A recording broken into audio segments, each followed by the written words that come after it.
Greetings duelists and welcome to another video. So today is going to be a very interesting video. We're going to talk about OCG support for an archetype that has been around for a couple years now, and that archetype is Infernoids. So I don't remember exactly when they debuted. I think it was early 2015 on Secrets of Eternity. The set that is quite known for a copy pasta in the progression series that MBT and SEMO have been known for in the past few years.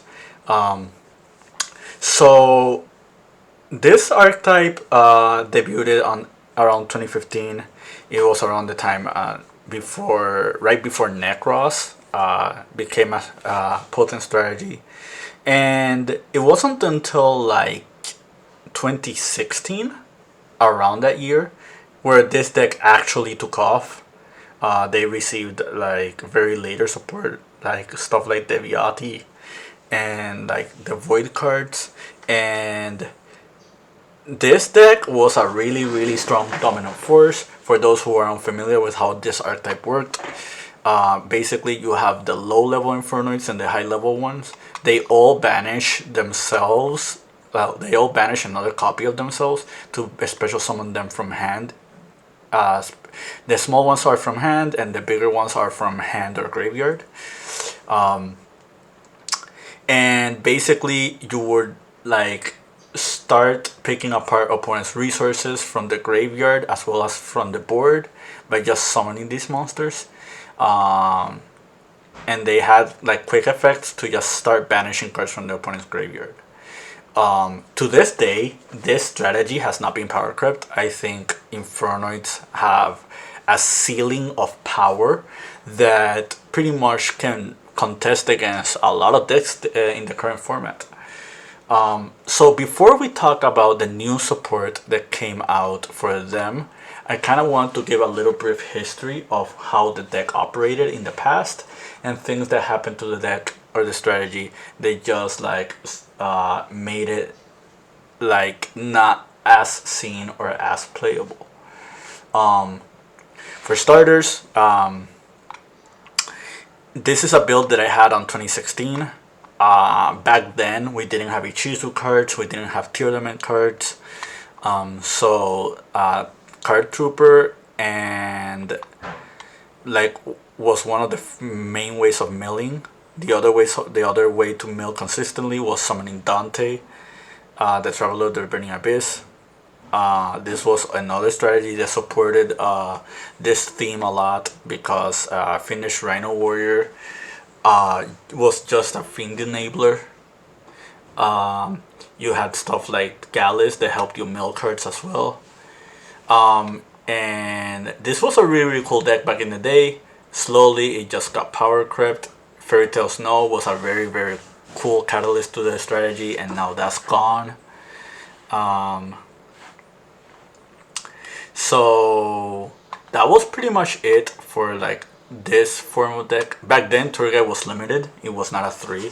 I'd say right now on this current format, like it's a lot cooler because you have Turgais at multiples, and same way you would play this in the Unchained deck, you would play this in this deck, but instead of like making the Unchained Soul the king, you would make Dante and you would mill, and then with the Rhino Warrior you would mill like an extra monster, an extra card. So that was it for this strategy. So later in 2018 we had the Lair of Darkness structure deck like come into the TCG, and that gave the possibility of another Infernoid build to be played, which was pretty much like a centralized control build, utilizing Void Feast as like the main catalyst. Back then we didn't have Extravagance, so we had to rely on stuff like we didn't have Prosperity rather, so we had to rely on stuff like Extravagance. This build was predicated on just playing on the not on the first turn, like super optimally as a combo deck. That's why you see stuff like duality in here.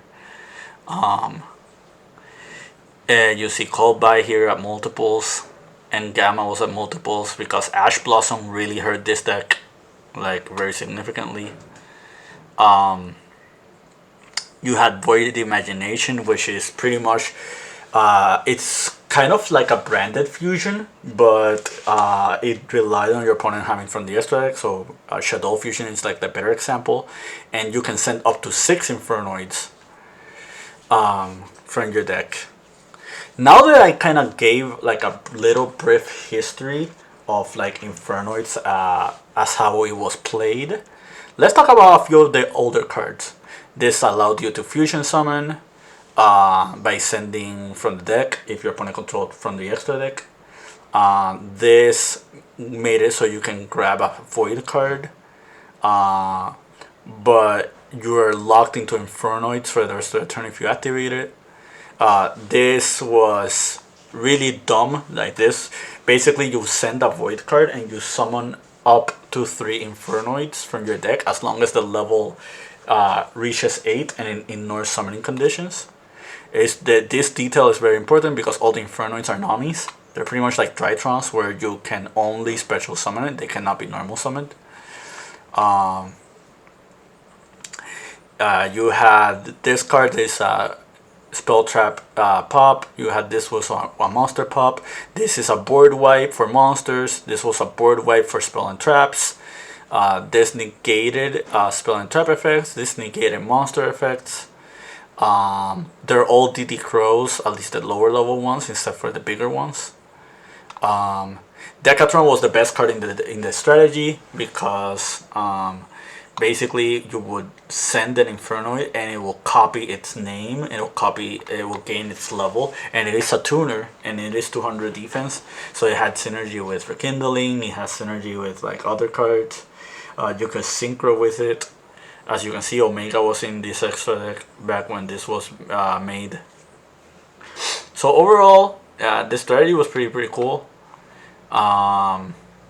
So one thing that did happen to it, so one big issue that Infernoids always had is that you don't know which was the right amount of Infernoid monsters to play as a balance. I'll explain further. If you play too many Infernoids, you run the risk of just breaking with multiples of them in hand. However, if you played little amount of Infernoids, you run into the issue of either 1, running out of them, or B, not seeing them as often. And that was a very big deal. Pretty much that was one issue that was never fixed with the deck. And in a format where a lot of 1-card combos or 1-card enablers or 2-card combos that are just super oppressive in the format are just being made, you can't afford to play a deck like this one where you don't have a real 1-card combo that like pretty much just slaughters your opponent without getting interrupted. Like the best card in the strategy, I'd say arguably would be Void Imagination or Void Feast if you resolve either of them. But you have stuff like Ash Blossom, you have stuff like Ghost Ogre for this card, you have stuff like Dimension Shifter running around as well.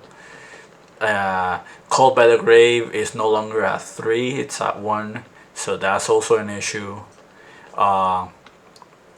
If you go second with this deck, there's just going to be a lot of interruptions waiting for you, and you don't have like a very consistent way of just getting to your engine without sacrifices. So now that we talked about a few of the issues, let's talk about the new cards and see how they would actually help out this strategy. If you recall, when I did a review talking about the volcanic cards in the Sovereign Volcano, I spoke about past decks that played this strategy, and just to see if any new support would change the strategy as a whole, or just bring new light on how this deck could be played, despite the wonky circumstances that you have with the deck as a whole. So without further ado, let's begin. The first monster in the list is called Infernoid Evil. It is a level 1 fusion monster, and it reads 2 Infernoid monsters as material. If this card is fusion summoned, you can banish 1 Infernoid monster from your graveyard. Send Infernoid monsters with different names from each other from your deck or to the graveyard equal to the banished monster's level. If this card is sent to the graveyard or banished, you can add 1 void spell or trap from your deck to your hand. Right from the get-go, this card is amazing. So the first thing we need to talk about this card is it's level 1. It means that you can actually summon this out with instant fusion. And instant fusion immediately makes it so this card can just start tutoring the deck. So let's say, for example, you have Deviati or you have Onunku in your graveyard. These are very high level, so just banishing them and just start like dumping other Infernoids from other levels means that you're going to start getting a surplus of many monsters in your graveyard, and just start like your Infernoid plays consistently. Another really cool thing about this card is if this is sent to the graveyard or banished, you can add a void spell or trap.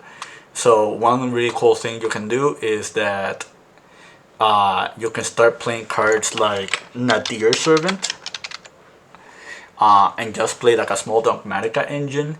And something you can do is like use Nadir Servant, dump the evil, and then that will be a +1 because it will get you the void card alongside whatever you're adding with this.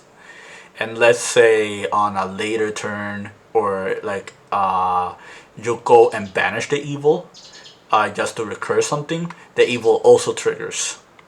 So right from the get-go, this is a very excellent card. I think there's no debates on like how playable this card is. Second card, we have Infernoid. We have Infernoid Flood. It's a Link 4 monster. Basically, it adds it's generic, but you need 1 Infernoid monster for it. If your opponent will special summon a monster, quick effect, trigger a monster, negate the summon. So the reason this effect is here is because you already have Onunku and Deviati to deal with monster effects as well as spell and traps, but you don't have anything to deal with inherent summons. So this effect pretty much just covers all the bases. If this card is banned from the graveyard, you can banish one card from the field. This is also very easy to do. Just banishing for an Infernoid means that you can apply pressure onto your opponent and just like banish something else, etc, etc, etc. So yeah, that's pretty much it. So now you have Void Blaze Up. So the effect reads: reveal 1 Infernoid monster or 1 void spell trap from your hand. Discard your entire hand, then draw the same number of cards you discarded. If you control no monsters or a monster you control are fiends and this card's in your graveyard, you can banish it, target up to 11 of your banished Infernoids with different names, return them to the graveyard. Okay, so one issue that I brought up with Infernoids in the past is that you need to have a balance of how many of them you play, because you are going to brick with enough copies of them in your hand. And that's one issue that we always had with Infernoids that was never fixed. This card pretty much is a card that helps that. Now, if you end up like opening way too many Infernoids and you just don't want to minus by banishing them from your hand, you can just activate this card, dump all of them to the graveyard, and just draw into a new hand. Another really cool thing about this card is that it pretty much makes it so whatever Infernos you want to keep summoning, you can just start summoning them without the fear of like just running out of them, because this card just pretty much just grabs a good amount of Infernoids and just puts them back. So that's a really good upside about this card. I'd say like you have to play at least one of this. Let's talk about the last card on Final Barrier or Void Barrier. Inferno monster you control gains 100. If you control no monsters or a monster you control a fiend monster, you can activate one of these effects. Add one of your banished Infernos to your hand. Special summon one Inferno monster from your hand, ignoring the summoning conditions. Again, this is pretty much the same as this card. It's just another card that helps you if you are breaking with your Infernoids in your hand. It's also pretty cool that you can start grabbing back Infernoids back from your banished. I don't think, I think because of the existence of Purgatory, of the Blaze Up, I think you don't need to play Void Barrier. I think everything you want to do with this card is something that you are going to do with this one. So just having, I guess it's another Void card that you can play. It's another card that also helps with Recursion, and it is a continuous spell. But as of right now, I don't think this card is needed. So let's review the support. I think this card is phenomenal. I think Evil is going to be played one way or another. I think Flood could be played as a one-of. I don't think this one is like super significant. I think this one is going to help the deck a lot. Like the deck has consistency issues, and this is just one card that helps with them. And this one is not super necessary, but it's more than welcomed. So I'd say it's a 7 out of 10 for the support. I think Nadir Servant is going to be like a really good card in this deck, just because it's a tutor for your Void cards, as well as another way to get to your Infernoids. I think Instant Fusion is another card that you're going to be playing in this deck. Another really good one I think would be, let's see, I'd say another really good thing about this archetype, and I guess we'll talk more about it once we reach Age of Overlord, is like this card has synergy with this deck works with the Sinful Spoils, because the original Sinful Spoils Snake Eye can summon Decratron from the deck, and Decratron is just another starter for the archetype. So there's a lot of cool things you can do with it. So yeah, I think it's very soon to tell, but I think we are going to see Infernoids doing something relatively in the future. I'd say if there's a time for you to invest in this archetype, it would be very soon. And I truly strongly believe that if this deck's issues are solved, this deck will be top tier again. Because if we look at the current format and the decks that are dominating, half of the decks that we are looking at right now are decks that pretty much just will lose to something like Infernoid, especially after the new ban list just released. But yeah, I hope you found this informative. I hope you found this to your liking. Stay tuned. I might do more legacy support. I don't do them super often, but Inferno is a deck I do have a really nice history with, so I felt it was more than welcomed than to just talk about future support for them. But yeah, that's it from me. Keep practicing and keep dueling.